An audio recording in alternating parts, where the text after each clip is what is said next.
अस्सलाम वालेकुम friends, welcome back to top smarties drama serial Jaan Se प्यारा जोनी। वो दिन भी आ ही गया जब हुसन आरा की शादी है। और हुसन आरा जो कि वाकई ही आज लग रहा है कि सारे का सारा हुसन ज़मीन पर ही उतर आया। आज तो हुसन आरा किसी भी शहजादी से कम नहीं लग रही और जो हुसन आरा को देख रहा है वो बस देखता ही जा रहा है। यहाँ पर सब रिश्ते बहुत खुश हैं और आपस में एक दूसरे से बहुत अच्छे तरीके से बात कर रहे हैं, मगर किसी को क्या पता कि कुछ ही पल में क्या हो जाना है। ये सारे जो इतने खुशो-खुर्रम नज़र आ रहे हैं, क्या इनकी खुशियाँ ऐसे कायम रहेंगी या उनकी खुशियों को नज़र ही लग जाएगी। जब फारिस ने कहा कि अब बारात लेके चलें, बहुत लेट हो गई, तो माँ वो वाला वादा लेकर बैठ गई कि मैंने तुमसे कहा था कि एक शर्त पर शादी करूँगी, बताओ वो शर्त मंजूर है। फारिस ने कहा पहले हम बारात ले जाएं, आकर बात करते हैं, मगर माँ का कहना था मैं बारात नहीं लेके जाऊँगी। तो शर्त ये थी कि या तो तुम अकेले बारात लेके चले जाओ और हुसन आरा को लाकर जहाँ मर्जी रखो, इस घर में तुम्हारा कोई हिस्सा नहीं होगा, और या तो तुम इस घर में रहो और हुसन आरा से शादी ना करो। मीन्स सिंपल मानों में ये है कि अगर तुम्हें प्रॉपर्टी चाहिए तो फिर हुसन आरा नहीं, अगर हुसन आरा चाहिए तो प्रॉपर्टी नहीं।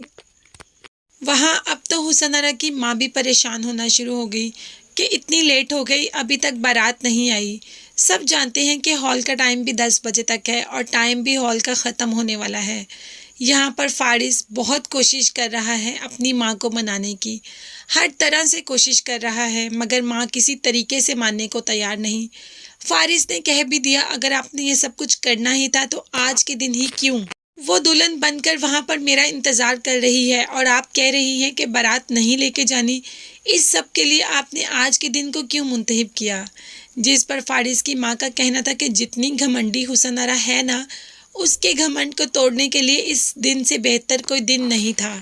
फारिस की माँ ने तो हुसन आरा का सारा गरूर ही ज़मीन पर लाकर दे मारा, मगर यहाँ पर उसने बहुत ज़्यादा गलती की। किसी की बेटी को ऐसे छोड़ देना, बारात ना लेके जाना। माँ नहीं है ना किसी बेटी की, इसी वजह से एहसास नहीं। जब काफ़ी देर होगी बारात नहीं आई तो हुसन आरा ने कॉल कर ही दी फारिस को और फारिस से पूछा, और फारिस ने आगे से जवाब दे दिया कि हुसन आरा मैं बारात नहीं लेकर आ रहा। बस ये बात सुनना थी कि हुसन आरा का बस नहीं चल रहा था कि ज़मीन खोदे और वो उसमें डल जाए, लेकिन क्या कर सकती है, अभी किसी को नहीं बताया और चुप है। फारिस को बहुत मनाने की कोशिश कर रही है कि मैं आके तुम्हारी अम्मी से माफ़ी मांग लूँगी, उनके पाँव पड़ जाऊँगी, प्लीज़ तुम उन्हें मना लो, मगर यहाँ पर माँ है कि फारिस से मानने के लिए तैयार ही नहीं। तो फ्रेंड्स, आप लोग मुझे कमेंट्स में बताइएगा कि क्या ये शादी हो जाएगी, मगर ये शादी नहीं होगी। ना तो फारिस की माँ इस रिश्ते के लिए मानेगी और ना ही फारिस अपनी जायदाद छोड़ने के लिए तैयार होगा। तो हुसन आरा वैसे की वैसे बिन ब्याही बैठी रहेगी वहाँ पर और बारात नहीं आएगी। क्या होगा हुसन आरा के साथ, क्या गुजरेगी हुसन आरा पे या हुसन आरा की माँ पे, ये सब देखने और जानने के लिए मेरे चैनल को ज़रूर सब्सक्राइब कीजिएगा। अपना बहुत ज़्यादा ख्याल रखिएगा और मुझे भी दुआ में याद रखिएगा। नेक्स्ट वीडियोज़ तक के लिए अल्लाह हाफिज़, बाय बाय, टेक केयर।